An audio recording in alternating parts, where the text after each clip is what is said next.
आप सभी को मेरा प्यार भरा नमस्कार।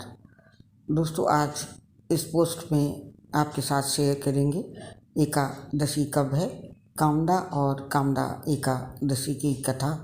हमारे पंचांग के अनुसार कामदा एकादशी का व्रत 2023 में 1 और 2 अप्रैल दोनों ही रखा जाएगा, लेकिन पहले दिन परिवार जनों को व्रत करना शुभ रहेगा और वहीं दूसरे दिन वैष्णव संप्रदाय की एकादशी है। कामदा एकादशी व्रत को लेकर मान्यता है, यदि इस व्रत को विधि विधान के साथ किया जाए तो मनुष्य को ब्रह्म हत्या जैसे पाप से भी क्षमा मिल जाती, श्री हरि के चरणों में स्थान प्राप्त होता है। कामदा एकादशी की पूजा में कथा और आरती का श्रवण जरूर करें। कहते हैं इसके बिना व्रत और श्री हरि की पूजा अधूरी मानी जाती है। हो सके श्री हरि स्तोत्र और विष्णु सहस्त्र नाम का पाठ भी करें। तो आइए स्मरण करते हैं कामदा एकादशी की कथा शुरू करने से पहले आप सभी अपने हाथ में अक्षत और पुष्प अवश्य ले लें। एक दिन श्री युधिष्ठिर ने पूछा, हे वासुदेव, आपको नमस्कार है। कृपया आप ये बताइए कि चैत्र शुक्ल पक्ष एकादशी किस नाम की एकादशी होती है। ये सुनकर भगवान श्री कृष्ण बोले, राजन, एकाग्रचित्त होकर ये पुरातन कथा सुने, जिसे वशिष्ठ जी ने राजा दिलीप के पूछने पर कहा था। वशिष्ठ जी बोले, राजन, चैत्र शुक्ल पक्ष में कामदा नाम की एकादशी होती है। ये परम पुण्यमयी है। पाप रूपी ईंधन के लिए तो वह दावा नल ही है, मतलब कि एकादशी अत्यंत पुण्यदायी है और जो पाप रूपी ईंधन होता है उसके लिए ये दानों का काम करती है। उसको दानों के समान अपने अंदर ग्रहण करके उसे समाप्त कर देती। प्राचीन काल की बात है। नागपुर नाम का एक सुंदर नगर था जहाँ सोने के महल बने हुए थे। उस नगर में पुंडरीक आदि महाभयंकर नाग निवास करते थे। पुंडरीक नाम का नाग उन दिनों वहाँ राज्य करता था। गंधर्व, किन्नर और अप्सराएं भी उस नगरी का सेवन करती थी। सेवन का यहाँ पे अर्थ है निवास करती थी। वहाँ एक श्रेष्ठ अप्सरा थी जिसका नाम ललिता था। उसके साथ ललित नाम वाला गंधर्व भी था। वे दोनों पति पत्नी के रूप में रहते थे। दोनों ही परस्पर काम से पीड़ित रहा करते थे। ललिता के हृदय में सदा पति की ही मूर्ति बसी रहती थी और ललित के हृदय में सुंदरी ललिता का नित्य निवास था।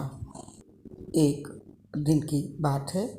नागराज पुंडरीक राजसभा में बैठकर मनोरंजन कर रहा था। उस समय ललित का गान हो रहा था, किंतु उसके साथ उसकी प्यारी ललिता नहीं थी। गाते गाते उसे ललिता का स्मरण को आया। माने वो उसको इतना प्यार करता था कि अकेले में उससे उसकी याद आ गई। तो उसके पैरों की गति रुक गई और जीभ लड़खड़ाने लगी। तो नागों में श्रेष्ठ करकोटक को ललित के मन का संताप ज्ञात हो गया। अतः उसने राजा पुंडरीक को उसके पैरों की गति रुकने और गान में त्रुटि होने की बात बता दी।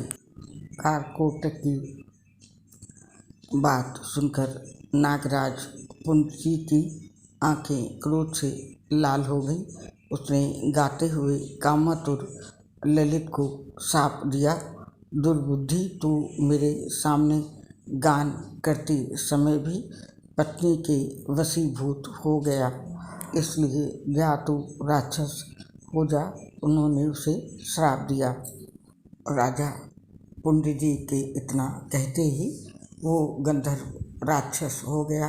भयंकर मुख, विकराल आँखें और देखने में मात्र से भय उपजाने वाला रूप भयानक हो गया। उसका ऐसा रूप कि उसे देख के लोगों को डर लगने लगा। ऐसा राक्षस होकर वो कर्म का फल भोगने लगा।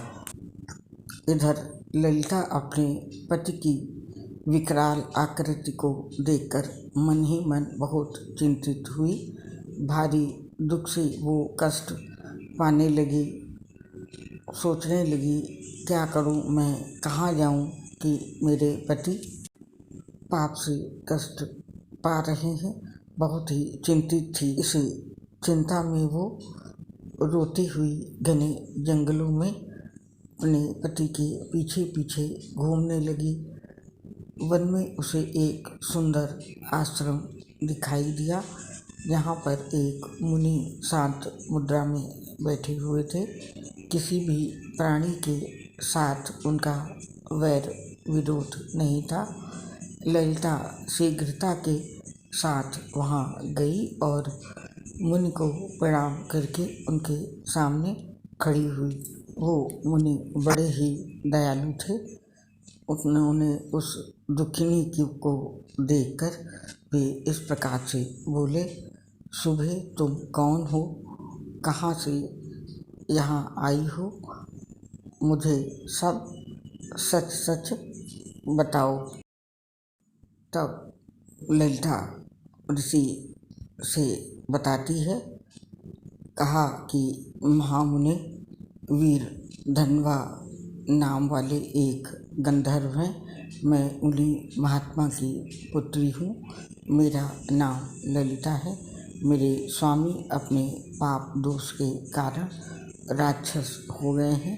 उनकी ये अवस्था देखकर मुझे चैन नहीं है। ब्रह्मांड इस समय मेरा जो कर्तव्य हो वो बताइए।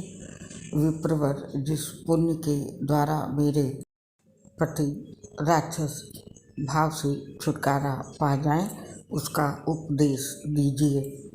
तब वो ऋषि बताते हैं उसे कि भद्रे, इस समय चैत्र मास के शुक्ल पक्ष की कामदा नामक एकादशी तिथि है, जो सब पापों को हरने वाली और उत्तम है। तुम उसी का विधि पूर्वक व्रत करो और इस व्रत का जो पुण्य हो उसे तुम अपने स्वामी को दे डालो।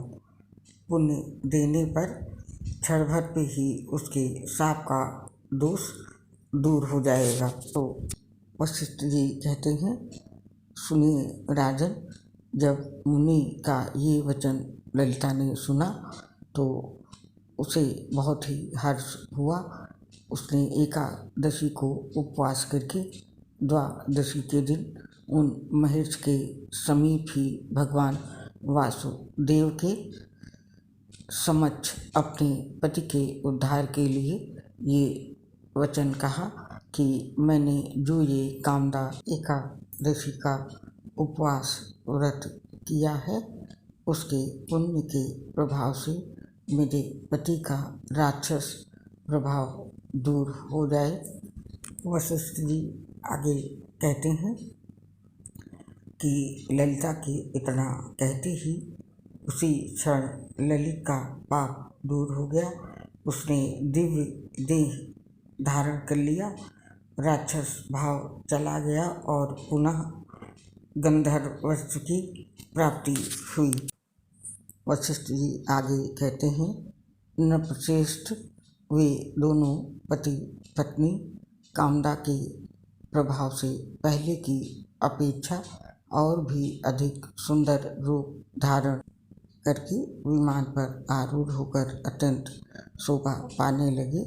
ये जानकर इस एकादशी के व्रत का यत्नपूर्वक पालन करना चाहिए। इसका ये अर्थ है, इस व्रत के प्रभाव से वे दोनों ज़्यादा सुंदर होकर इस संसार में अपना जीवन सुखपूर्वक व्यतीत करने लगे और इस व्रत के प्रभाव को जानकर वो लोग भी इस व्रत को नियम से करने लगे। वशिष्ठ जी आगे कहते हैं कि ये मैंने लोगों के हित के लिए तुम्हारे सामने इस व्रत का वर्णन किया है। कामदा एकादशी ब्रह्म हत्या आदि पापों तथा पिशाचत्व आदि दोषों का नाश करने वाली एकादशी है। राजन, इसके पढ़ने और सुनने से वाजपेय यज्ञ का फल मिलता है। इस कथा से ये भी पता चलता है कि आप एकादशी का व्रत करके यदि अपना पुण्य दूसरे को देते हैं तो उसे भी अपने पापों से मुक्ति मिल जाती है। यही इस कथा का सार और महत्व है। तो दोस्तों, इस पोस्ट से अब आपसे आज्ञा चाहते हैं। आपसे अगली मुलाकात फिर होगी नई पोस्ट के साथ। तब तक के लिए आप सभी लोग प्रसन्न रहें, अपना ध्यान रखें, स्वस्थ रहें और मेरा नमस्कार स्वीकार करें।